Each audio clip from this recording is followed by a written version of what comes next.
Oi, eu sou a Tânia da Sinal Verde e do podcast direcionado para pessoa com deficiência.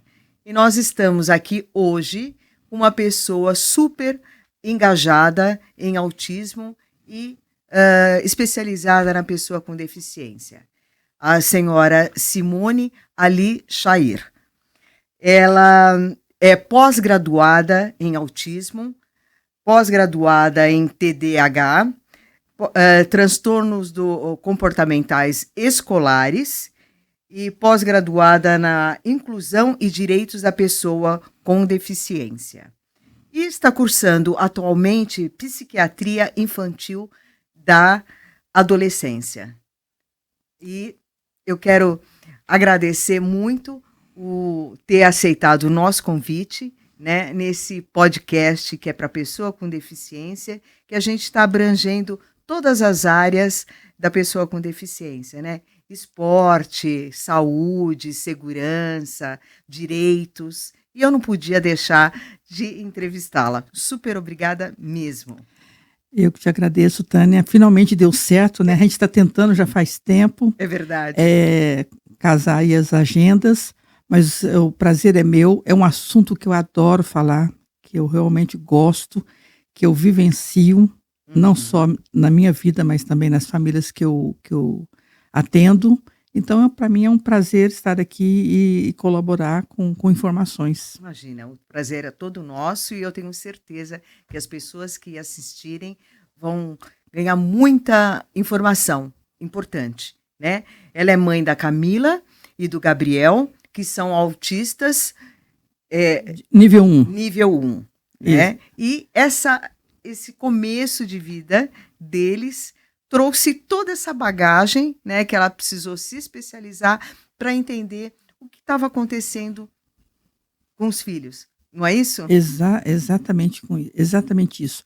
A Camila tem 34 anos. Você imagina 34, você imagina o seu... O meu filho tem 34, só que é autista severo. Você imagina 34 anos atrás, o que nós não passamos, a falta de informação. Total. E eu lembro quando a médica, a psiquiatra, deu o diagnóstico da minha filha como Asperger, né, o antigo Asperger, outras pessoas falam Asperger, enfim. A minha primeira reação foi, ela vai morrer? Para você ter uma ideia da minha falta de conhecimento, eu nunca tinha ouvido falar naquela palavra, Asperger. E aí ela riu, foi me contar como é que era, a ficha caiu. Agora, sair do consultório e ir atrás de tratamento de profissionais, e principalmente do lado da escola. Quando eu contei, ela estudava num colégio em Moema, um colégio de freiras. Quando eu contei para a freira que a minha filha tinha Asperger, ela perguntou se precisava evacuar o colégio. Ou seja, todo mundo sem informação. Então eu vi que aquilo era muito comum e eu precisava entender o que estava acontecendo com a minha filha para poder ajudá-la. E, principalmente, eu não sabia o que fazer. Não sabia o que fazer. Então, eu passei a fazer aquela coisa que a maioria das mães faz, que eu chamo de mãe pipoca. É aquela que fica pipocando em tudo quanto é profissional, tentando entender, tentando... nada dava certo, ninguém me respondia. Fui muito enganada. Fui muito ludibriada e principalmente roubada. Eu já passei por tudo isso. Isso é bem típico de uma mãe de uma pessoa com deficiência. Eles aproveitam, né? E depois, mas assim, a minha filha era muito quieta, muito silenciosa. Até hoje, é uma bonequinha, é uma lady. Falava muito quieta, muito tranquila, muito, sabe, muito... E as pessoas reclamavam. Eu lembro que no colégio vinha a mensagem assim, a sua filha é muda? Porque ela realmente não gostava de conversar com nada e com ninguém. E depois de 9 anos tentando, chegou o Gabriel para bagunçar a minha vida. 9 anos. 9 anos. Aí chegou para bagunçar a minha vida. Aí sim o meu mundo desmoronou, foi pro ar. Olha, foi um terror, porque eu era acostumada com uma menina quieta, silenciosa, tranquila, obediente, boazinha. Então, de repente chega o Gabriel, o furacão. Esse veio para detonar. E desde pequeno eu já estou de olho ali, falei, alguma coisa esse menino tem. E e batata. Depois de muita luta, chega o diagnóstico dele. Com quantos anos? Acho que ele tinha uns... do TDAH foi por volta dos 5. Porque o que pegou, o que eu sempre falo, o que pegou na infância do meu filho não foi o autismo, nem passou perto. Foi o TDAH. Já o autismo foi detectado depois. Mas o TDAH, eu tinha certeza absoluta, tanto que com todos os médicos falavam para mim, seu filho é TDAH. Eu falava, não. Quer dizer, sim, mas ele tem mais. Ele tem mais alguma coisa. O que ele tem? Não sabia. Mas a gente sabe, como mãe, que tem alguma coisa errada. Mas é aquela criança que 1 ano e meio, ele foi expulso de um colégio e falaram para mim, não damos conta desse menino. Sério? Ele é o terror, ele é um furacão. Então, assim, eu falava, será que é tudo isso? Eu lembro que eu ia no colégio de surpresa, e colégio não gosta que a mãe apareça de surpresa e não deixe entrar. Mas eu chegava, eu não pedia.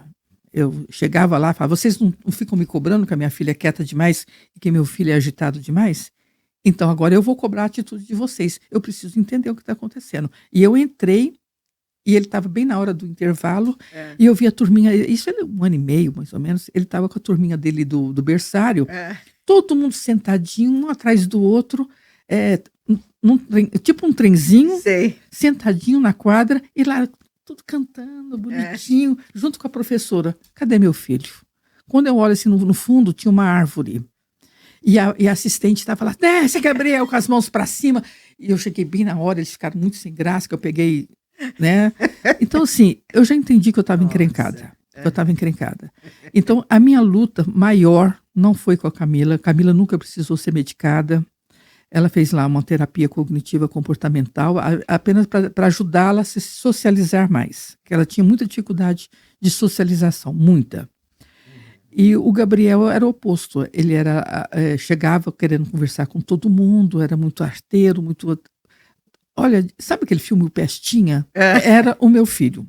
Não foi aquela mãe que falava assim, ai, coitadinha, ele é uma... Não. Eu via que ele realmente era uma criança que não parava. Não parava. Demais. Então, depois ele teve o diagnóstico de autista, TDAH com agravante de impulsividade, transtorno opositor desafiador e distúrbio do processamento auditivo central. Então eu falei assim, minha luta vai ter que ser grande, né? Então vamos arregaçar as mangas, porque ele é o oposto da Camila, eu estava acostumado com outro tipo de autismo. E aí foi difícil, Tânia, é aquilo que toda mãe passa, escola. O maior terror na vida de uma mãe chama-se escola, de uma mãe de uma criança especial. Há pouco tempo, assim, no máximo tem alguns meses, eu parei meu carro em frente ao farol e vim atravessando na minha frente uma mãe com uma criança pequenininha. Eu tive uma crise de riso, de nervoso, na hora de pensar, coitada dessa mãe. Ela está começando. Para mim foi tão traumatizante o que aconteceu com a escola. E olha que ele estudou em colégios muito bons, né, na Zona Sul, mas nenhuma dava conta dele. Nenhuma. E o tempo foi passando, e reclamação, e mães me apontando. Ele quebrava dente, ele quebrava braço, ele ficava cheio de cicatriz pelo corpo. Era aquele que... Gente, era um inferno. E ele passou a ser medicado. Tarja preta. TDAH é medicado. 99% dos casos precisa, porque o cérebro de um TDAH necessita dessa química, que ajuda na contenção, no foco, na atenção. Sem a medicação fica complicado. Então ele tinha psiquiatra, tinha terapia cognitiva comportamental e tinha medicação. E mesmo assim causou. Mas causou mesmo. E teve um dia que ele estava no colégio e ele bateu numa menininha e eu fiquei muito brava com ele. Porque quando ele se enrolava lá com os meninos, mas ele bateu numa menina e eu falei, não estou criando filho para bater em mulher, não. Aí eu fiquei muito brava com ele e fiz um discurso inflamado, dedo na cara dele. E um dia nós estávamos ali numa escola de inglês infantil em que eu nunca deixei meu filho no colégio e fui embora para casa. Não valia a pena. Porque logo eles iam me chamar. Então, por isso que eu li muito, li demais. Olha, eu li toneladas de livros por ano, porque eu ficava dentro do carro lendo, esperando o telefone tocar. Então, nesse dia eu... Mas era nesse nível mesmo? Muito, muito. Aí nesse dia eu levei ele nessa escola de inglês e ele falou para mim assim, mãe, posso levar brinquedo? Eu falei, não, você não pode levar brinquedo porque hoje a professora mandou recado dizendo que brinquedo era proibido. E eu ficava firme com ele, né? Então vai ser o brinquedo. E ele ficou chateado e tal. Aí bem do lado grudado na escola de inglês tinha uma padaria. E eu sentei lá, pedi um lanche. Quando eu vejo assim, já olhei assim de lado, vem a polícia para em frente ao colégio, a escola de inglês. Veio um carro correndo que desce um casal e veio o SAMU. Nossa! Aí na hora eu já falei, conta, já pedi a conta. Eu sabia que era com o Gabriel, tinha certeza, uma escola lotada de crianças, mas eu sabia, eu sempre soube que era com meu filho. E batata, cheguei lá, polícia fazendo anotação, quando eu olho assim, uma criança sendo atendida, com o rosto coberto de sangue aqui. Eu olhei para aquilo e falei, Gabriel, o que aconteceu? Aí eles me contaram que o menino levou um brinquedo, quer dizer, isso me deu raiva também. Poxa, eu não podia, então e a mãe deixou o menino levar, ele levou o brinquedo, o Gabriel viu e falou, não, eu quero brincar também. O menino falou não. E na época o Gabriel fazia taekwondo para gastar um pouco da energia dele. E ele deu um chute lá, mirabolante, na cara do menino que usava óculos. Aí quebrou o óculos, aí foi aquela loucura. Aí quando eu olhei para ele, já fiz aquela cara assim para ele, falei, Gabriel! Ele falou, mãe? Eu bati, foi no menino, não numa menina. Então, para ele estava tudo bem, estava tudo certo. Então, esse era os BOs que eu tinha por dia. Quando eu estava muito cansada já, falaram para mim, tem uma escola aqui em Moema que é muito boa, põe ele lá. Eu falei, não vai dar conta, ninguém dá conta. Aí eu fui lá, mesmo assim eu fui lá. Expliquei tudo. Falei, olha, eu não aguento mais pagar matrícula, eu não aguento mais pagar material, eu não aguento mais pagar uniforme. Pelo amor de Deus, não é possível que vocês não tenham estrutura para lidar com uma criança assim, porque é direito dele de estar estudando. Não pode deixar que nós temos isso, nós temos aquilo. Fizeram um discurso assim, falei, ok. Fiz a matrícula, comprei o uniforme, comprei o material. Primeiro dia de aula, parei em frente à escola. Esperou. Estou lá com o meu livro, não deu outra. Polícia, não veio o SAMU dessa vez. A polícia já veio com aquela sirene louca lá, já parou em frente ao colégio. Falei, ai, meu pai eterno, já desci do carro e realmente era meu filho. O que ele fez? Ele tinha uma arma que o meu sobrinho deu para ele de brinquedo, mas tinha uma aparência muito verdadeira. E ele escondeu de mim e levou a arma e apontou. Então disse que todo mundo pulou pela janela, quebrou vidro, foi uma gritaria, os professores acudindo as crianças. Bom, total moral de história, o primeiro e único dia. Até que ele me procurou um dia chorando, dizendo que ele não conseguia ter amigos, que ele se esforçava, mas não conseguia ter amigos. E que ele entendeu que ele era uma pessoa diferente, que ele, a partir daquele momento, ele nunca mais ia querer ter amigos. Nunca mais. Isso com quantos anos? Ele já estava com uns 13. Já uns 13. Adolescente. Adolescente. E ele nunca foi chorão, de jeito nenhum. Uhum. E a minha filha falou, mãe, o Gabriel tá chorando. Eu falei, não imagina, o Gabriel não chora. Cheguei lá, ele estava aos prantos. Tadinho. E aí foi um dia horrível, que ele e eu choramos e tal, foi horroroso. Uhum. E ele falou para mim, grava, a partir de hoje acabou para mim. Nunca mais eu quero ter mais amigos, porque é sofrimento. Eu acabo machucando eles, e eles acabam se afastando de mim, e eu fico sofrendo porque eu quero ter amigos e não consigo. Então, morreu. Coisa involuntária. Né? Morreu o assunto. Aí eu fui desabafar com uma amiga minha e ela falou assim, Simone, tenta uma sala especial para ele. Falei, verdade, eu nunca tentei isso, porque eu tô vendo a infelicidade do meu filho numa escola regular. Não tá dando certo. Eu estava cansada de descer do carro e chegar assim na porta dos colégios, vários que ele frequentou, e as mães tudo me apontando. E a diretora já me olhando assim, me caçando no meio do público. Simone, vem cá. Era direto, sabe? Então eu falei, eu não tinha pensado nisso, mas vou pensar. Ela me indicou uma escola muito boa, que até então eu não conhecia. Fui atrás, é um colégio regular, mas que tinha uma sala especial. Sim. Que tinha 10 Campo Belo? Exatamente. Eu já sei qual. Tinham 10 alunos só. Isso ele estava o quê? Sei lá, acho que ele estava no 6º, 7º ano, não sei.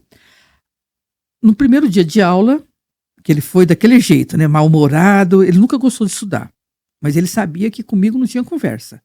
Até o terceiro colegial ele tinha que subir, ele tinha que chegar, né, o terceiro ano do ensino médio. Então ele sempre ia arrastando com raiva.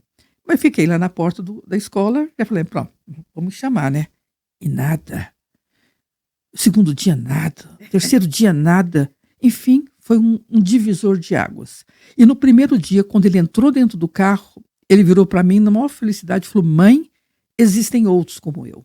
Essa escola. Essa escola. Porque eu queria que meu filho estudasse numa escola regular. Só que ele era o único diferente. Isso não foi bom para ele. Entendi. Então, eu acredito que tem muitas mães que forçam essa barra. Sim. Talvez com vergonha de colocar o filho numa escola especial. Não sei qual é o motivo, cada uma tem o seu. Mas muitas mães forçam e acabam... A gente precisa entender a essência deles, né? O meu filho, por exemplo, nunca foi para uma escola regular. Porque ele, como ele é um autista severo, ele é hiperativo, também não para. Mas foi alfabetizado ou não? Não, ele não consegue. Tá. Então, ele, desde 5 anos, ele está numa escola especial também. Mas eu acho que, para ele, no caso dele, era o melhor, que ele ia ser muito mais bem atendido, né? Eu sou a favor de escola especial. Tem as aulas de educação física, de culinária, de artes, várias coisas que ele consegue dominar. E principalmente ele não ia sofrer bullying.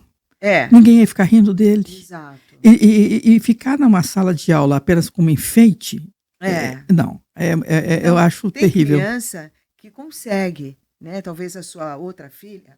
Ela conseguiu, então, sim, ela ficou... Daí eu acho bacana fazer inclusão e tal, porque vai, né? Exatamente. Se desenvolve, etc. Ela não era a melhor aluna, mas ela conseguiu. Mas tem casos que não dá. Eu jamais colocaria o meu filho numa escola regular. Pois é. Nessa sala tinha matérias normais, química, física, geografia, porque ele não tinha problema... Sim, porque é um colégio que tenha... Mas a questão comportamental, que foi sempre o que pegou com o Gabriel, eles souberam lidar.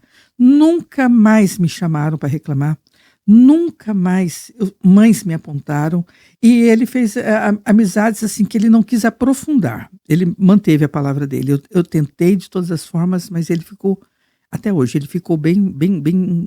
Não, eu quero ter colegas, amigos não.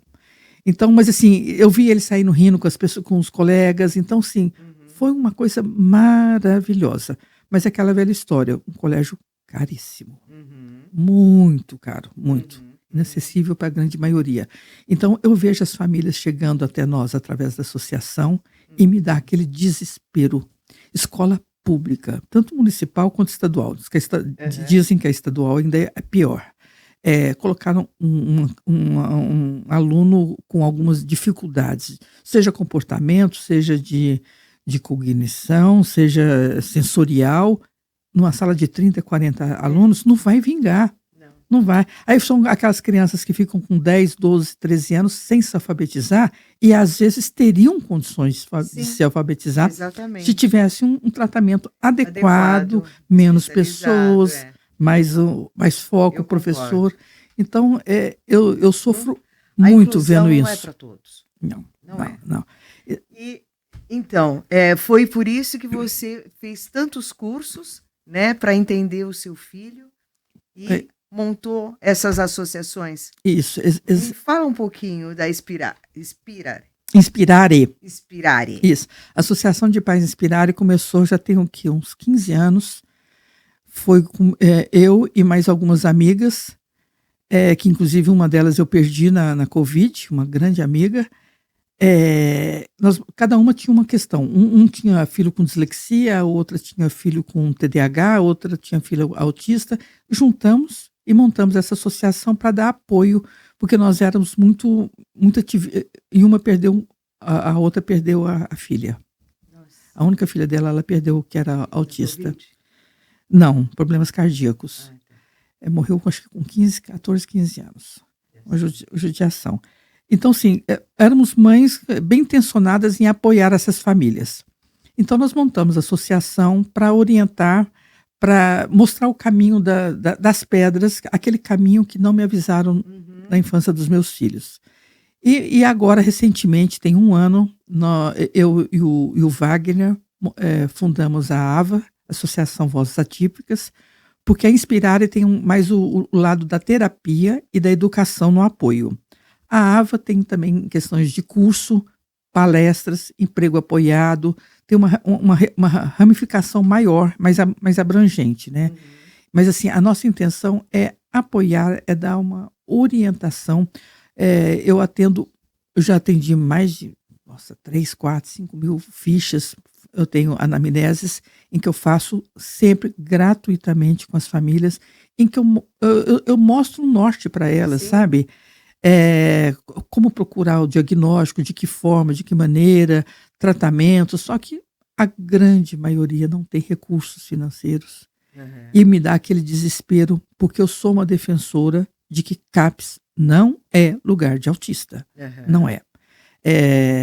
Porque eles não têm especialistas e a maioria coloca em grupo.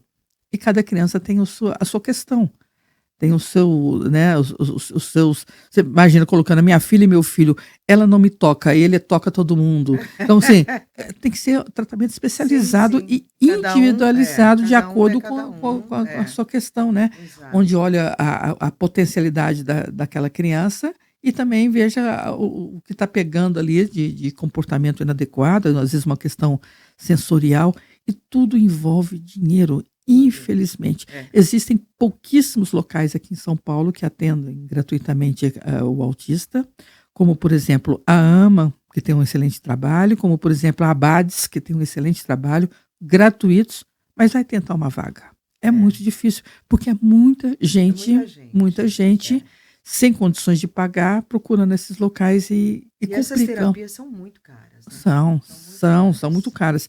Eu sempre falo na minha conversa com os pais de que um tratamento adequado para uma criança autista que está começando agora não fica numa boa clínica, que eu falo, clínica de ponta, clínica que realmente vale a pena, fica por volta de 20, 21 mil reais, em que vai ter fono, psicomotricista, pedagoga, terapia ocupacional, com integração sensorial, aba se necessário, ou outro tipo de terapia como a cognitiva comportamental. Vai muito dinheiro. Quem é que tem dinheiro para fazer isso? Ninguém. Então, o que acontece? Essas crianças vão para o CAPS para ficar lá uma vez por semana, ou de 15 em 15 dias, com mais um monte de crianças junto, em que as mães me relatam, eu nunca pisei num CAPS, mas as mães me relatam, que às vezes elas chegam lá para uma terapia, quem tá lá é uma assistente social. Então, assim, mistura tudo, é um horror. Os médicos que estão lá, gente, pelo amor de Deus, não estou generalizando, mas o que eu ouço das famílias cheguei no consultório do médico, no CAPS, ele olhou para mim e falou assim, o seu filho me olhou nos olhos, então ele não é autista. Quer dizer, uma falta de noção, como já falaram para o meu filho, seu filho é muito bonito, então ele não pode ser autista, isso aí é diagnóstico equivocado. Então, assim, é muita gente sem informação. Sim. Sem informação. Eu fechei o diagnóstico do meu filho com 11 anos de idade. 11. Nossa. Síndrome de Angelman. É o cromossomo número 15 que quebra e dá um atraso no desenvolvimento global. E até hoje, essa semana eu fui num neurologista e ele falou, o que ele tem? Eu falei, síndrome de Angelman. Ele falou, não conheço. Ui, neurologista? Pois é, tá vendo? Então... eu tenho que explicar. Aonde eu vou, eu tenho que explicar. Entendeu? E quando você vai num psiquiatra que ele fala que TDAH não existe, eu tenho vontade de partir para a ignorância, porque é uma ignorância, uma coisa que eu sempre falo, o Gabriel teve muito mais prejuízo com o TDAH do que o autismo. Então o TDAH é muito negligenciado aqui no Brasil. Acha que é um transtorno bobo, que é falta de limite, que é isso. É um transtorno grave. Eu considero como grave, porque o prejuízo na vida da pessoa é gigantesco. Se você for na casa... Como é que chama hoje? Não é bem FEBEM, como é que chama? Casa do adolescente, não sei. Do menor, não sei. Tem um acolhimento, será? Não, é onde vão as pessoas que cometem alguma... Certo, algum delírio. delito. Delito. E aí o que acontece? Se você for fazer, eu já vi relatos, cai muita papelada para mim, de pessoas que foram lá, você tinha 100 detentos, pelo menos ali uns 40 TDAH sem medicação, sem tratamento na infância. Ele precisa da química no cérebro.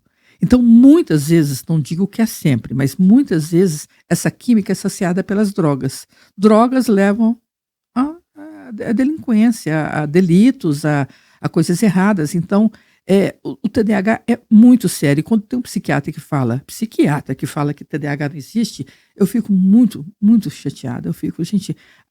a falta de informação total, né? Não, é um absurdo. Ou quando chegam para mim e falam assim, então seus filhos são autistas, então são gênios. Acha que todo autista é gênio? Não é assim, não funciona assim. Uma porcentagem mínima de autistas tem essa genialidade. Realmente tem alguns casos, mas precisavam saber mais sobre o autismo, até mesmo sobre as síndromes raras que o seu filho tem, que Sim. Não é tão simples assim. Eu conheço a Adriana Ueda, né, que tem um filho. Sim, ela tem, exatamente. É a mesma síndrome. O filho dela é lindo. Mas assim, acho que ela e você são os únicos casos que eu conheço, porque é raro. E parece que é cada 20 mil, para cada um que nasce, são 20 mil. Nossa, até que Agora, porque agora está sendo diagnosticado cedo.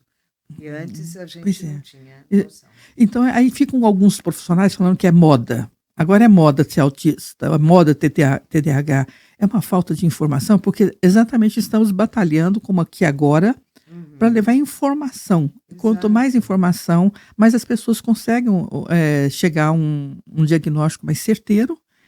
E poder ter qualidade de vida. Eu sempre digo, isso não é rótulo, é identidade. Se você crescer sabendo o que você tem, você vai entender que muito do que acontece de comportamento inadequado, alguma questão, não é culpa. Não é culpa. Simplesmente o diagnóstico. Exato. Causa aquela característica que provoca aquele sintoma. Então, eles são... não possuem, não fazem, tipo assim, um disléxico. Ele não consegue fazer lição, não é porque ele é um termo feio, vagabundo, preguiçoso, porque ele é mole, porque ele não quer nada com a vida. Não, porque simplesmente ele não consegue. Então, assim, precisava ser mais, os diagnósticos precisavam ser mais respeitados e levados a sério, mas com profissionais especializados. A nossa grande luta é essa. Eu já vi escrito médico passando como é que fala? Pedido de exames de imagem para ver se aparecia autismo. Então, sim, são coisas inacreditáveis. Se ele ainda falar, meus filhos passaram por exames de imagem, mas tudo bem para descartar outras hipóteses, né? Isso é o correto.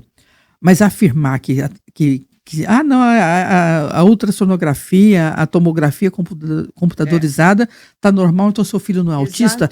É chocante isso. Quer dizer, onde esses médicos estão se formando, né? Então, é tudo muito difícil. E às vezes a mãe chega para mim com o laudo de deficiência intelectual. Eu viro para ela e falo assim, alguém te explicou o que é deficiência intelectual? Ela falou, não, ninguém me avisa, ninguém me explica. Quer dizer, são pessoas muito simples que nem isso elas entendem. E não teve um profissional que falou, olha, o seu filho tem deficiência intelectual, vai acontecer isso, acontece isso. Não explicam. Então as mães estão perdidas, sofrendo. Sei de muitos casos de suicídio, infelizmente, porque elas não suportam mais tanto descaso. A palavra certa é essa. E nesse país, ou você tem muito dinheiro, ou você é milionário para dar conta decentemente de um tratamento para o seu filho, ou você fica na situação que as mães estão, que é desesperador. Muitas vezes, quando eu atendo as mães da associação, eu termino, não são todas, lógico, mas muitas vezes eu termino a minha anamnese e começo a chorar. E meu marido fica bravo, ele fala assim, larga a mão disso. Você não pode para se envolver. quê? Não, ele fica assim, para, já chega, não precisa, os nossos filhos estão bem, estão criados. Eu falo, você não entende, você nunca vai entender, você não vai entender. Eu falo que se Deus me mandou 2 filhos especiais, não foi à toa, eu acho que eu tenho que fazer alguma coisa, mas assim, até hoje me comove e muito, mesmo ouvindo isso 24 horas por dia, mas tem casos em que é desesperador. Principalmente quando você vê, quando eu vejo que aquela mãe está apanhando do filho. Ele está se mordendo, ele está arrancando a própria unha, ele está puxando o próprio cabelo. E tem casos que eles têm crises, sim, né? Sim. E é difícil tratar, conter essa crise. Principalmente quando a criança não fala. Então ela fica muito aflita. Sim, porque não consegue se comunicar. Só que essa criança vira um adolescente forte. Exato. E esse adolescente vira um adulto. Já conheci mães que foram mortas pelo filho. Na fase adulta, nível 3 de suporte, extremamente agressivo, não era verbal, mas era um homem, era um touro. E na hora de uma descompensada, ele matou a mãe a pancadas.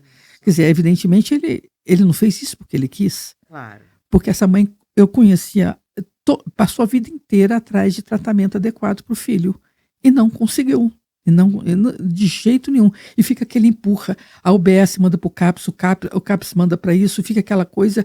E eu fico pensando, meu Deus, não é isso, não é por aí. Eles não estão preparados. Não, né? não tem preparo nenhum. Então, se acontece até mesmo uma questão sensorial, um especialista vai entender a diferença entre uma crise sensorial e uma birra. Sim, claro. Os profissionais do CAPS só veem a birra, só enxergam a birra. Então, tem muitas mães que me relatam coisas que eu fico de queixo caído, que eu fico, não é possível uma coisa dessa, é inacessível, é inacreditável, e as coisas não mudam. E ainda hoje acontecem essas coisas, falta de informação, né, falta de tratamento adequado pelo governo, né, porque nas 3 esferas. Sim, pelo Estado, porque Prefeitura e União.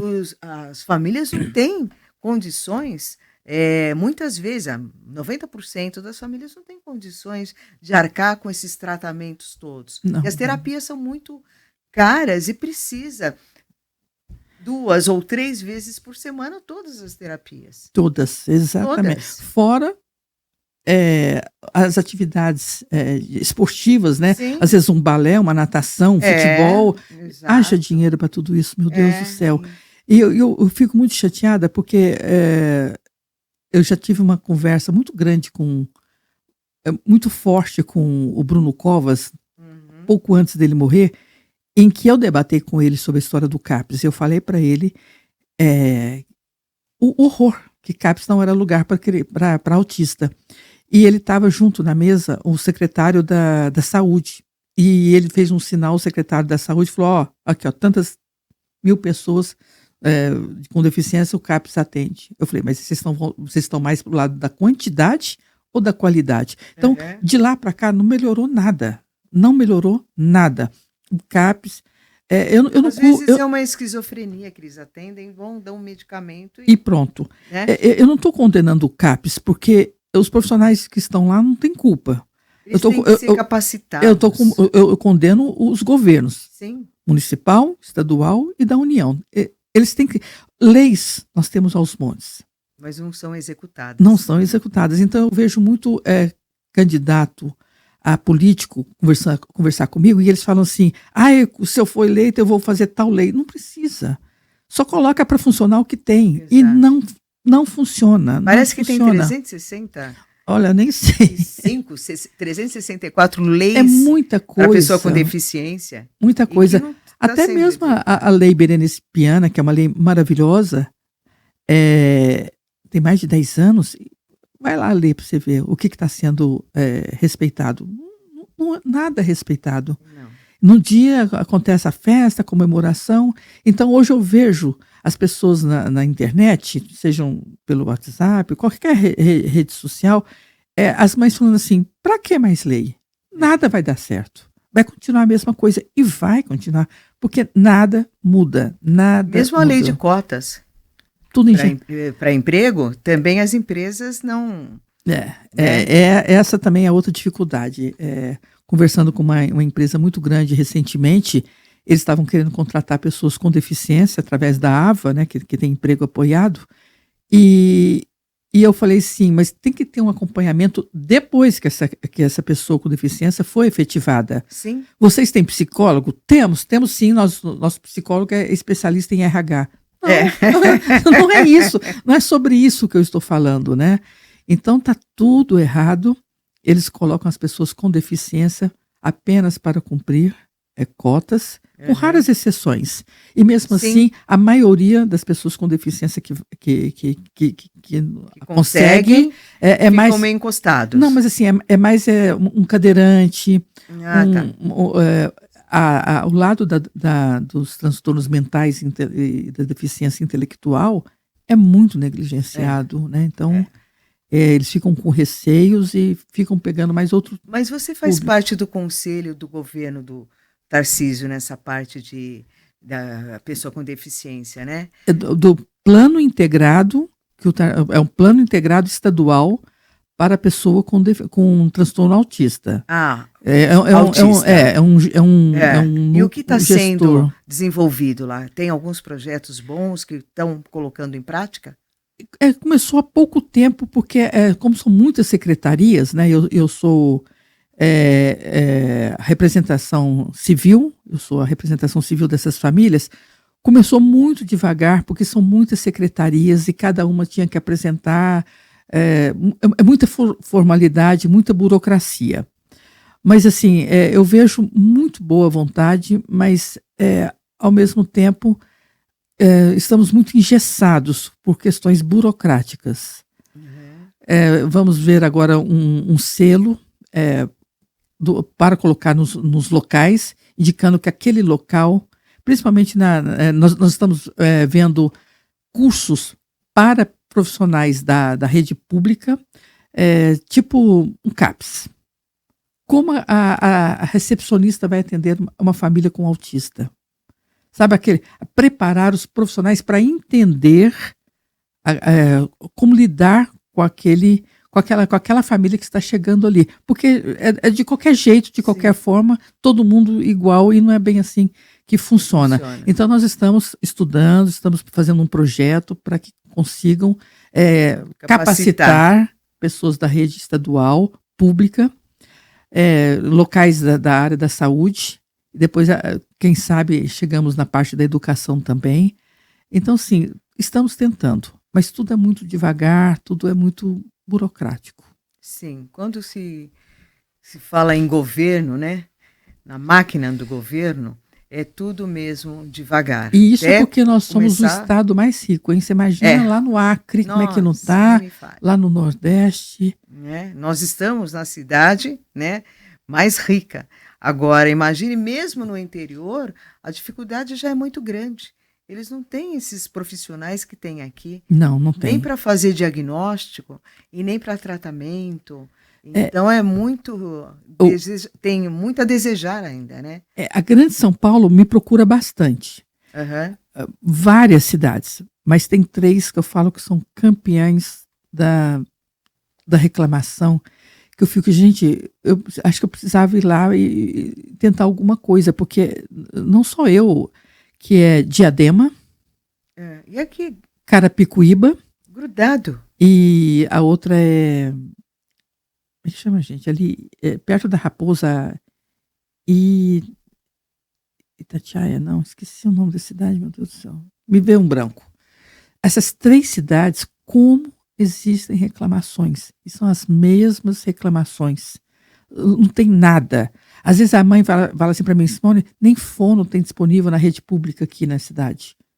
Mas como? Não tem uma única fono? Não tem. Não é que ela está lotada, não tem uma única, porque a rotatividade é muito grande desses locais, né? E ainda para piorar a questão das mães, a questão de convênio, que também eles impõem muitas regras. Esses dias uma mãe, claro que isso é proibido, foi vetada de conseguir um convênio porque ela disse que o filho era autista, então inventaram meu desculpa e já falei, não, corre atrás de advogado, vamos atrás dos direitos. Mas isso já desanima aquela família. Sim, até escolas, elas são assim. Se você chega com um filho bonitinho, que tal, tem vaga. Se falar que é autista, um deficiente, uma pessoa com deficiência, daí aquela já é barrado. Fala, não tem mais vaga. Já foi preenchida, né? Então, existe isso até nas escolas. Eu fico pensando, teve uma vez que eu tive uma briga muito feia com uma diretora da escola, eu falei, escuta, fecha isso, vai vender pastel. Porque se lidar com crianças é lidar com a divergência, cada uma é de um jeito. Se não tem, se aquela coisa engessada tem que ser sempre da mesma forma, da mesma maneira, não é assim que funciona. Um TDAH tem que dar uma voltinha de vez em quando para fora da sala, porque senão ele vai começar a ter... ele precisa daquela movimentação, não é o tempo inteiro, mas dá uma folga, sabe? Conheço crianças que têm o diagnóstico de TDAH, que elas passam a sofrer de uma ansiedade brutal. Começam a roer bastante as unhas, começam a arrancar os cabelos, porque ali dentro na sala de aula elas têm que ficar quietas e elas não conseguem.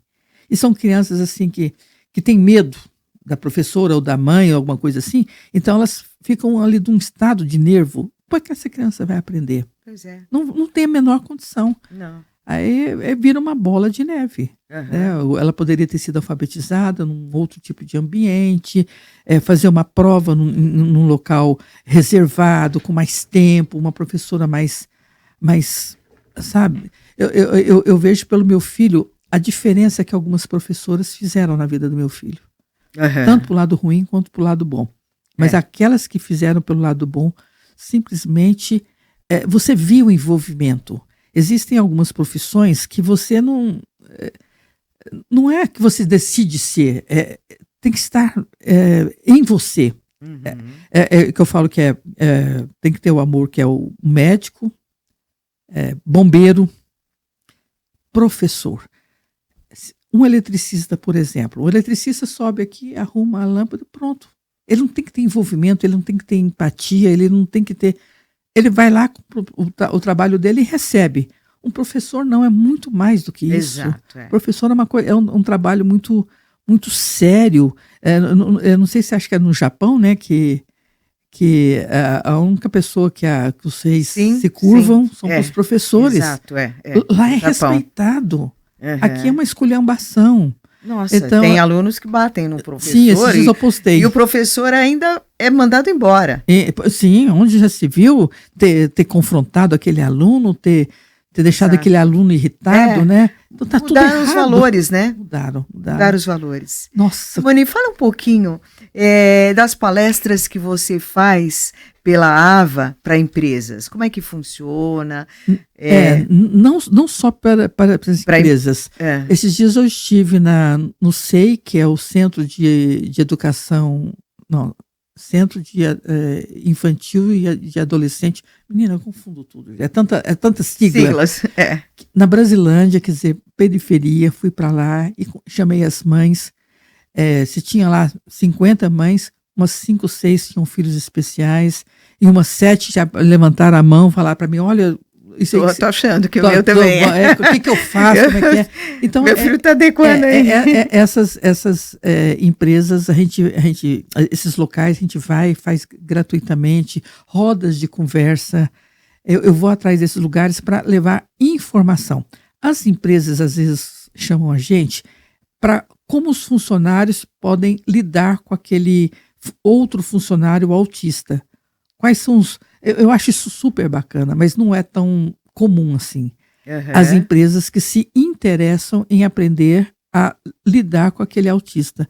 Que não é porque aquele autista, depois do trabalho, que todo mundo vai para um happy hour, ele não quer ir, não é porque ele é mal-humorado ou não gosta das pessoas. Não ele tem dificuldades. E então, as pessoas normalmente também não chamam.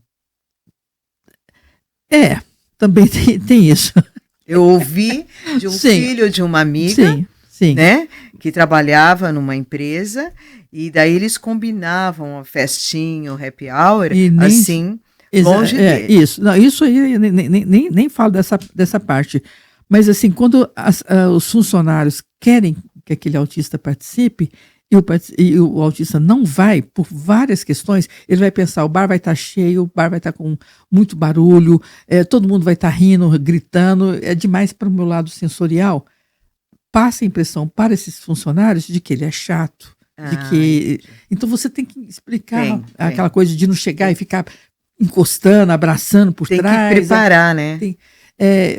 Eu conheci ele chega, tem que preparar os outros funcionários. Exatamente. Eu conheci uma empresa que eu achei muito bacana, em que eles tinham um local de silêncio.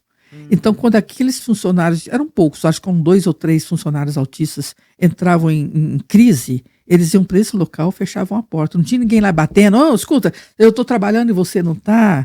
Sabe? Uma vez respeitavam, né? Uma vez eu fiquei sabendo de uma empresa. Aliás, meu marido trabalhou numa empresa em que ele chegou lá em casa ofendidíssimo, porque uma colega tinha dado à luz e de vez em quando o marido ia lá, levava a criança para ela amamentar. Faziam questão de que a criança fosse amamentada. Então ela só ia ali no banheiro, amamentava a criança e a criança ia embora. Tinha reclamação das outras colegas mulheres. Tipo, eu fico trabalhando, ela fica lá sentada amamentando. Então, assim, tá tudo errado, a falta de empatia, em todos os níveis, não só da deficiência. Ninguém quer ajudar ninguém quer colaborar, ninguém quer tornar aquele fardo menor para as outras pessoas, porque, se o meu tá grande, então do outro tem que ser também. Tá tudo errado, Tânia. Infelizmente, tá tudo errado.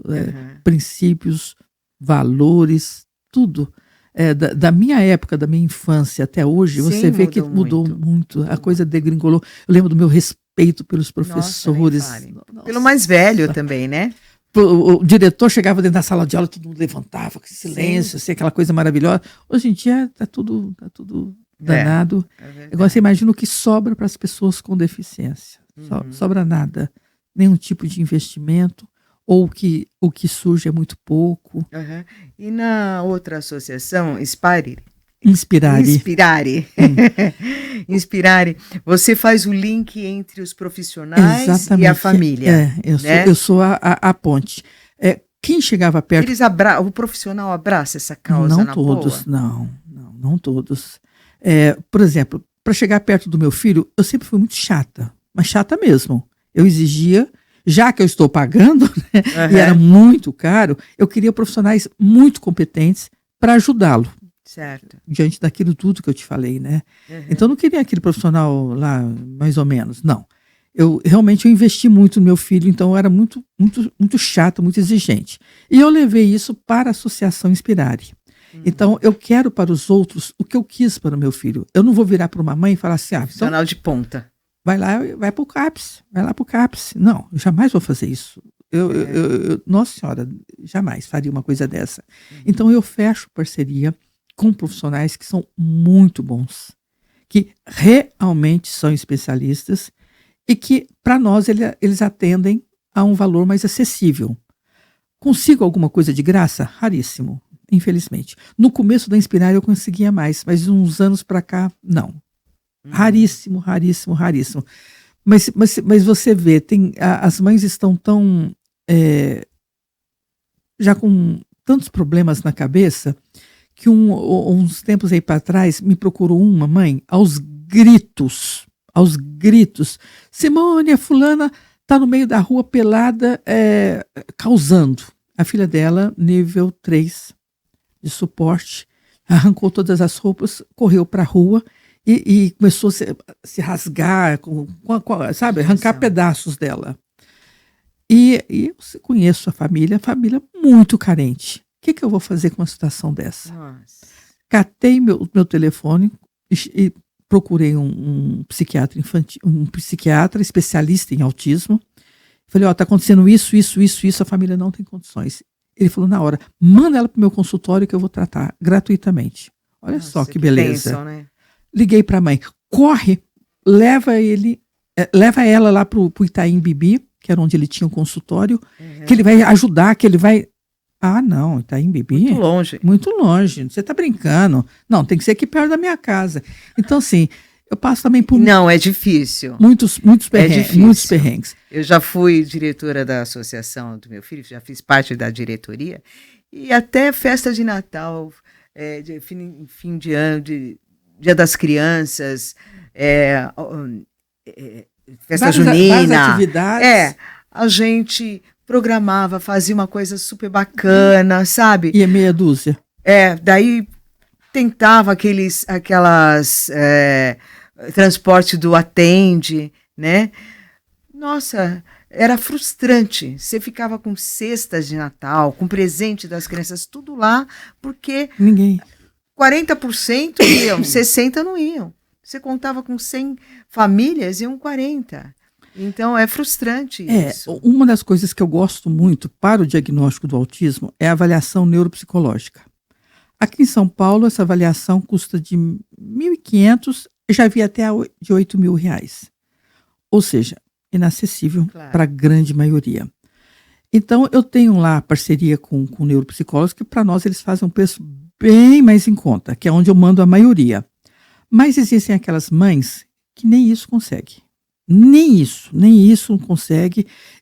Eu faço a anamnese online, então eu vejo atrás da casa da pessoa, aparece, já vi até parede de lata, para você ter uma ideia. Como é que essa mãe vai pagar até o mínimo? Condições. Não tem condição. Então, o que eu faço? Eu jamais faria isso com os meus filhos. Ir para uma faculdade para fazer com os alunos. Jamais.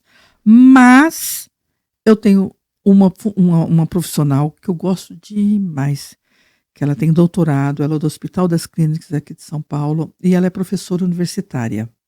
Então, nela eu confio.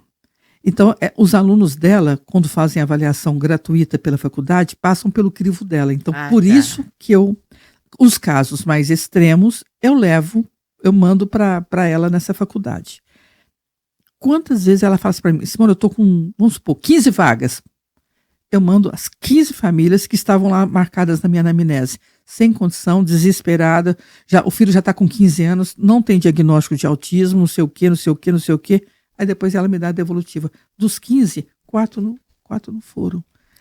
Então, mesmo gratuito, é pro bem sabe? Eu sempre explico que a avaliação neuropsicológica é muito necessária para entender o funcionamento, é uma ferramenta maravilhosa para que o médico, depois o psiquiatra ou o neurologista, possa fechar o diagnóstico de maneira certeira. Claro. Porque todas as informações que o médico quer está contido ali naquela avaliação, né? Claro. São testes padronizados de comprovação científica. Então, assim, eu fico boba de ver. Aquela criança vai continuar com 15 anos, para mim é uma criança, vai continuar com 15 anos sem diagnóstico, e muitas vezes as mães já querem começar o tratamento sem saber o que tem. Uhum. De repente não é aquilo. Vamos ter certeza primeiro do que tem, para poder... E às vezes a mãe fala assim, precisa de terapia? A minha vizinha é psicóloga. Não serve, não adianta. Uhum. Vamos ver o que tem. De repente é uma esquizofrenia, de repente é um bipolar, de repente é TDAH, de repente é autismo.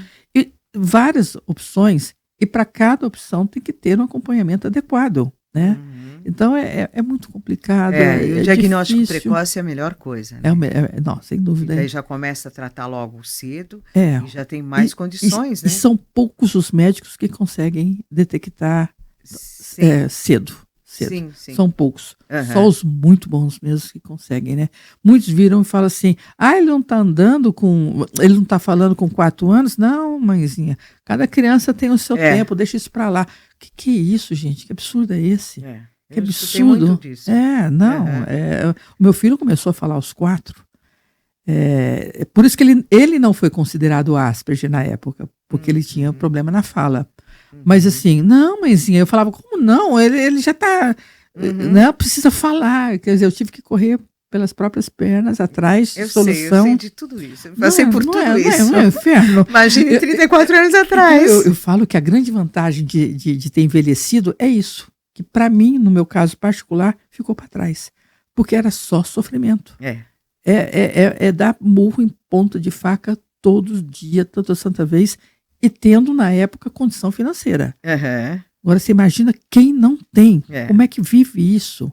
E eu chorei demais. Meu Deus, como eu chorei. Chorei demais. Não pelo diagnóstico dos meus filhos.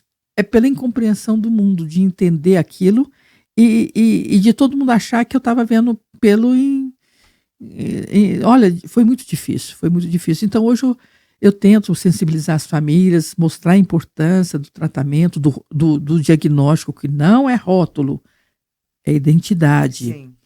Outra coisa que pega muito, que eu vejo demais, principalmente com os pais e os homens.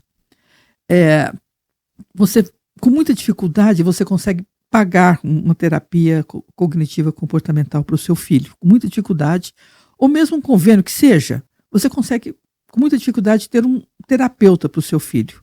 Chega em casa, vem o pai e detona. O moleque é burro. Esse moleque é preguiçoso, esse moleque não consegue aprender, esse moleque não obedece. Quer dizer, todo o trabalho. Então, é um adolescente, uma criança, um adolescente que vai crescer acreditando naquilo tudo, sendo que ele simplesmente as coisas são daquele jeito porque ele tem aquele diagnóstico. O pai não entende e ainda culpa a criança. Né? Uma vez eu fiz uma palestra em São Bernardo do Campo, em que um dos meus maiores temas foi a autoestima da pessoa com deficiência, que fica no buraco. E eu falei sobre isso. Né? Eu falei que os meus filhos, desde pequenininhos, eu fiz um trabalho de autoestima muito grande com eles, muito. Para mim, não tinha... e a primeira vítima, infelizmente, foi a minha sogra. Como o Gabriel era muito arteiro, e um dia Gabriel, quero conhecer. E um dia hoje é um docinho, outra pessoa. E hoje nós fomos para Minas para visitar a minha sogra. Ele tinha uns 5 anos, são 6 horas daqui até lá. Nossa. Manter um menino desse dentro de um carro. Quando nós chegamos, ele chegou lá, com aquele gás todo. Aí o primeiro comentário da minha sogra: "Lá vem aquele demônio." Na hora, meu Deus, na hora eu virei para o meu marido e disse: "A partir de hoje sua mãe não vê mais o Gabriel." E eu tive um marido que me deu muito suporte, muito apoio, era a mãe dele. E ele pegou e falou: "Concordo." Então, assim, ela passou, ele tinha 5 anos, a outra vez que ela viu ele tinha 20. Nossa. Então, eu tirava de perto pessoas que detonavam com ele. Sim. Então, eu sempre falava para ele: "Hoje não deu certo, mas amanhã vai dar, você é um menino bom." Ele chorava, falava: "Mãe, eu quebro tudo, eu bato nos outros." "Não, você tem um bom coração, você vai aprender a se controlar, isso é por causa disso, daquilo, mamãe está te ajudando, se esforça com a terapia." Então, assim, ele cresceu falando que ele é um docinho, ele acredita que ele é o docinho da mamãe. Então, e nessa palestra em São Bernardo, um pai levantou e falou assim: seus filhos tiveram um grande desenvolvimento porque você teve recursos financeiros, mas nós não temos. Eu falei: não, é verdade, não vou ser hipócrita e falar que isso não adianta. Mas eu fiz uma coisa pelos meus filhos que não custa 1 centavo, que é a autoestima. Aí virei para ele e falei assim: por exemplo, o seu filho autista, qual é o hiperfoco dele? Eu falei: meu filho só pensa em carro e motor. Eu falei: quantas vezes você levou seu filho numa mecânica? Isso não custa 1 centavo. Ele parou assim, aí a mulher dele, eu vi que já deu um cutucão nele. Falei: tá vendo? Você não se esforçou em levantar a autoestima dele, porque ele, estando ali numa mecânica, só para olhar, para observar, de repente ele vira um mecânico. Sim, pode se desenvolver, né? E a felicidade dele, fala: puxa, filho, ele gosta. Olha, filho, você consegue entender essas peças do motor? Eu não consigo, como você é esperto, como você é inteligente. Então, eu fiz isso principalmente com a minha filha, que a minha filha tinha um gosto peculiar para meninas, que era dinossauro. Então, todo mundo me condenava. Nossa, como eu via aborrecimentos por causa disso. Chegavam com panelinhas, com bonecas para ela, e eu achava estranho porque ficava tudo na caixa. E aquelas bonecas, assim, que eu até entortava, assim, de vontade de eu mesma brincar, né? Aquelas coisas mais lindas do mundo. A madrinha dela não tinha filhos na época, então o salário dela inteiro na minha filha. Ela tinha um quarto de brinquedo espetacular, e tudo dentro da caixa. Ela só focava no dinossauro. Não, até então, sim, mas até então ela estava assim, eu falava: filho, um dia eu chamei ela tinha uns 5, 6 anos, falei: filho, o que está acontecendo? Por que você não brinca de boneca? Aí ela falou: mãe, o que eu gosto, o que eu amo, dinossauro. Eu falei: ah, é? Então, peraí. Tirei tudo aquilo lá e passei a investir em dinossauros. Você imagina, até hoje ela tem uma coleção digna de colecionador mesmo. Então, era pijaminha de dinossauro, roupa de cama de dinossauro, toalha de dinossauro. E aí ela começou a leitura. Ela devorava livros sobre dinossauros. E tinha um talento muito grande para o desenho. E hoje virou a profissão dela, né? Paleoartista. Então, ela teve o incentivo da mãe quando todo mundo estava criticando, né? Você fica dando dinossauro para uma menina? Tem que dar panela. Não tem. Eu queria minha filha feliz. Claro. E ela entrou de cabeça naquilo e foi maravilhoso. Tem que entender, porque cada um é de um jeito, né? E eles têm o foco deles e a gente tem que explorar e respeitar o que eles gostam. Eu já vi mãe dizendo para mim que eu falei, o seu filho tem algum? Porque não são todos que têm um hiperfoco, mas o seu filho autista tem hiperfoco? Ela falou, tem. Ele adora cozinhar, mas meu marido não deixa, dizendo que não vai criar mariquinha. Quer dizer, vai ser um chefe que podia fazer uma gastronomia. Tanto chefe de cozinha maravilhoso falei, que tem hoje. Então, assim, detona com os sonhos dele. Então, ele vai se sentir sempre para baixo. O resto, eles não têm interesse. A gente tem que incentivar, entender, né? Não importa o que seja. O ser que está ali dentro, né? E qual o desenvolvimento que ele quer naquela área, para a gente capacitar e deixar eles desenvolverem, né? E serem felizes. Não é bem assim. Teve um pai que uma vez me procurou e falou assim para mim, eu não vou investir numa escola de inglês, porque meu filho é autista, eu não vou perder tempo nem dinheiro. Esse dia eu perdi a cabeça, eu dei uma descascada nele, porque é um absurdo. Se o próprio pai pensa assim do filho, o que dirá a humanidade? Não, e deve fazer isso dentro de casa. Lógico, não, vou investir em você, você é nada. Para baixo. E a gente sabe que a maioria, se você olhar bem friamente, a grande maioria, o autismo vem da família do pai, a grande maioria. E são os primeiros a não aceitar e abandonar as mães. São os primeiros. Conheci um caso que eu conto sempre de um pai que teve um filho autista, abandonou a mulher, disse que não ia ter, não queria ter filho com deficiência, que aquela mulher era podre para gravidez, juntou com outra, filho autista. Nossa. Largou dela pelo mesmo argumento, juntou com outra, filho autista. Aí ele me procurou e falou assim, mano, eu tenho dedo podre pra mulher. Ainda pensou nisso? Eu falei, eu não acredito que eu tô ouvindo isso, que ele não entendeu que tá vindo. Que é ele o problema. Olha, então assim, é muito difícil lidar com as pessoas, é muito difícil, porque... eu imagino como diferentes pessoas, né, passam na sua mão. Eu vejo de tudo. Nossa, precisa ter uma cabeça para entender, para administrar e para... E aquela mãe que nega. Essa daí, para mim, é que me incomoda mais, porque tá perdendo um tempo sagrado. Sim. É aquela mãe que chega... na minha anamnese, tem perguntas clássicas, né? Do tipo, com que idade seu filho andou? Meu filho andou com 2 anos e meio, mas é porque ele é preguiçoso, viu? Eu fico com aquela cara assim... com que idade seu filho falou? Ele falou com 4. Mas eu acho que é porque o irmãozinho nasceu e ele quis chamar a atenção. Com que idade seu filho tirou a fralda? Tirou com 5 anos. Menina, como que ele é mimado, esse menino. Tá? Então, assim, eu vejo claramente que aquela criança tem alguma coisa e a mãe não colabora. A mãe não colabora.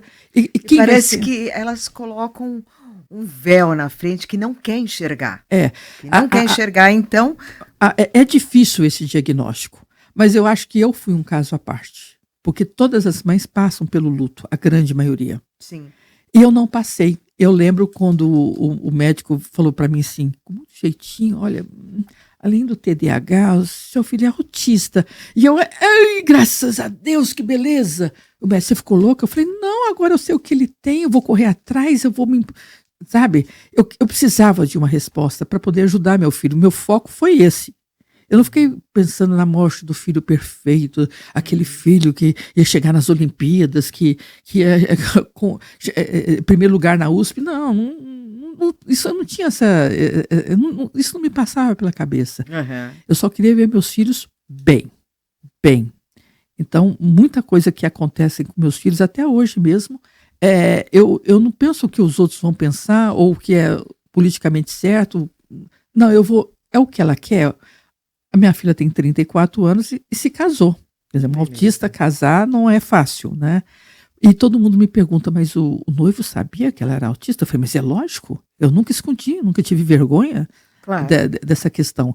Então ele conheceu minha filha na faculdade. E para entender melhor também, né? E ele falou que ficou encantado, porque ela é baixinha. E na interpretação dele, muito tímida. Então aquilo encantou, né? Porque hoje as moças estão tudo doidas, né? Ele falou, nossa, aquela menina delicadinha, quietinha, baixinha, e ele altão. Ele ficou doido com ela e depois, lógico, sabendo que ela era autista, não fez a menor diferença. E se casaram, moram em Mogi das Cruzes. E assim, no dia do casamento dela, ela falou para mim, mãe, eu não vou querer casar na igreja porque é uma exposição gigantesca. Eu entrar na igreja, todo mundo para, eu não consigo, mãe. E eu pensei, aí minha única filha. Lá no meu quarto, eu esmurrei o travesseiro, eu falei, meu Deus do céu, eu queria que pôr aquele vestido de novo, aquele sonho de mãe, né? Enfiei tudo, guardei na caixinha, falei, não, filha, vai ser do seu jeito. Claro. Ela falou, mas eu vou casar no civil, porque no civil são várias pessoas, então ela não seria o foco. Porque todo mundo casa junto, né? Mas pela primeira vez na minha vida, primeira vez em 34 anos, eu vi a Camila descompensada. Eu vi que ela estava extremamente... O Gabriel passa por isso às vezes. Ela nunca tinha passado. Ela chegou no momento em que ela quis chorar e sair correndo e se fechar num lugar e ficar quieta, porque era muita informação para ela. Muita emoção também, muita emoção. Né? Muita emoção. Foi nessa hora que... E todo mundo chegando assim, eu virei uma leoa, levei ela para um cantinho, falei, você vai ficar aqui agora comigo, nós vamos ficar em silêncio. Então, assim, não é do jeito que as coisas têm que acontecer. Que as pessoas falam, pô, mas você tem que forçar ela, senão ela nunca vai... Não, principalmente porque nunca tinha acontecido. Então, eu sempre dei muita importância para o que meus filhos sentem, mesmo que aquilo não bata com o que eu pense, com o que eu queira, com o que eu goste, né? O Gabriel, quando estava na faculdade de design de games, ele estava já no 2º ano, quando ele virou para mim e falou, mãe, eu vou parar a faculdade. Isso para uma mãe ouvir... Começar tudo de novo. Não, ele falou que não queria mais. Ah, tá. Isso para uma mãe ouvir é doído, principalmente uma faculdade particular. Eu pensei, puxa, foi tudo em vão. A luta, né, que eu cheguei na faculdade já metendo o pé na porta, né? Falei, mas ele estava insatisfeito, ele estava infeliz. Muita gente, o professor não repetia as informações, ele queria falar alguma coisa, ele não tinha voz porque era muito aluno, então ele foi me pontuando a infelicidade dele. Eu falei, não, em primeiro lugar é o que você quer. E ele falou para mim, você vai ficar triste? Eu falei, de jeito nenhum, de forma alguma. Se isso te faz mal, vamos parar por aqui. E paramos. E já tentei algumas vezes perguntar se ele quer voltar e ele disse que de forma nenhuma. Então, tem que respeitar, claro. E não fazer disso o fim do mundo.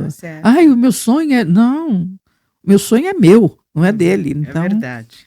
Simone, gostei muito do que você passou, as informações, porque sempre ajuda as mães, né? Esse começo, quando a gente está iniciando, que recebe o diagnóstico, né, que o seu filho não é aquele que a gente esperava, que quando estava grávida, etc. Então, é uma estrada muito longa que a gente... tem que trilhar, com certeza. Caminha, com certeza. Né, e tem que passar por muitas terapias, muitos profissionais, e às vezes dá muito certo, mas às vezes nem sempre... A grande maioria não dá certo. Que a gente tem que ir mudando e mudando e mudando. Já aconteceu isso comigo, então eu sei muito bem. Não, imagina o seu lado, que é síndrome rara, mais difícil de achar rara, especialista. A gente fala que ele é autista, sim, mas assim, ele não tem crises, sabe? Mas ele tem alguns traços que às vezes ele quer ficar quieto. Me deixa quietinho. Né? E ele vai pro cantinho dele, senta no chão e fica quietinho. Não mexe. Daí eu falo, vem Fê, vem com a mamãe. Pois é. Me deixa. E outro assunto que nós nem falamos, pode ficar para outra oportunidade, que é o que será deles quando nós morrermos. Né? Então, esse é o grande pânico de mães como nós, que já estamos com filhos adultos. Todas as mães. É apavorante isso daí. É um assunto delicadíssimo. É o único assunto que eu choro que nem uma criança. É verdade. Difícil. É difícil. Não é fácil, não. Mas foi maravilhoso bater Mas eu super obrigada. Você é uma pessoa incrível. Essas crianças, agora são adultos, né? Caíram na sua casa para você desenvolver tudo que você desenvolveu. E ajudar tantas famílias, 3, 4 mil famílias que já passaram, né, pela associação.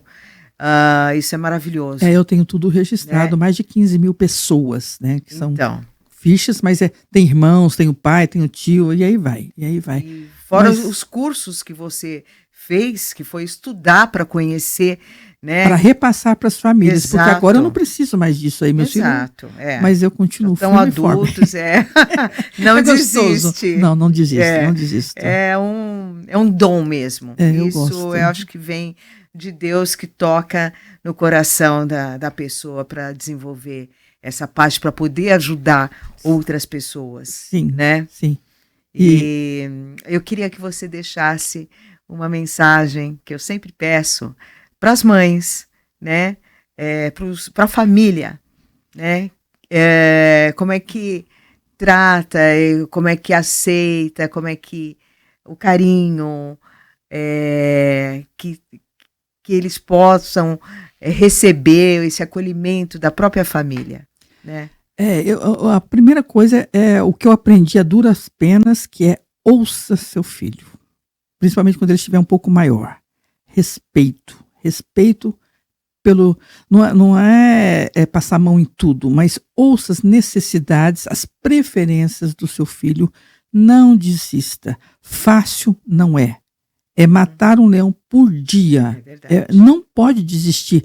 Porque muitas mães chegam para mim e falam assim, cansei de tanta porta fechada. Cansei. Não podemos desistir, nós não temos esse direito, como não temos o direito de morrer também. Então, nós não temos o direito de desistir, isso não cabe. Não cabe. Maternidade e desistência são palavras que não podem viver juntas. Então, é arregaçar as mangas e tentar, de alguma forma, de alguma maneira, uma solução. Eu estou disponível através das 2 associações. Infelizmente, a Inspirare está sem site, que a pessoa que cuidava do meu site sumiu com a senha e não conseguimos achar ainda. Então, mas tem pela AVA o contato, né? Associação Vozes Atípicas. Eu vou deixar no link depois. Isso, porque a família me procura, eu faço uma anamnese gratuitamente, não cobro nada, e faço encaminhamento, faço orientação parental específica, tudo gratuito, tentando orientar, mostrar um norte para aquela família. Já impedi muitos casamentos de desabarem, porque até isso elas me pedem ajuda para conversar com os pais, para tentar colocar na cabeça deles que o que é a deficiência, que não é culpa de ninguém. É que simplesmente as coisas são assim e vamos arregaçar as mangas e partir para a luta. Tá certo. Tá bom? Não tem mais o que fazer, né? Tem gente que fala assim, nossa, mas você é uma guerreira. Eu falei, não, eu não sou. Muito pelo contrário. A gente não tem não tem o que fazer, tem que lutar. Eu já ouvi mãe falando assim, pessoas falando assim para mim que não são no nosso meio, falando assim, nossa, que azar. 2 filhos autistas. Falei, para mim azar seria se um deles tivesse câncer terminal. Isso é motivo de sofrimento. Isso é motivo assim de, não digo sofrimento, tipo assim, não posso fazer nada. Acabou. Né? O autismo não, você pode fazer muita coisa, não importa o nível de suporte. Muito pode ser feito. Tem que arregaçar as mangas desde pequenininho e correr atrás do prejuízo para que lá na frente ele tenha autonomia e independência financeira. É verdade.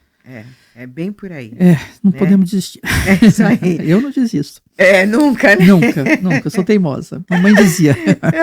Que bom que você não desiste. Não. Que só assim você consegue ajudar milhares de famílias. Isso, né? isso. Obrigada, Simone. Eu que agradeço. Super obrigada. Obrigada eu.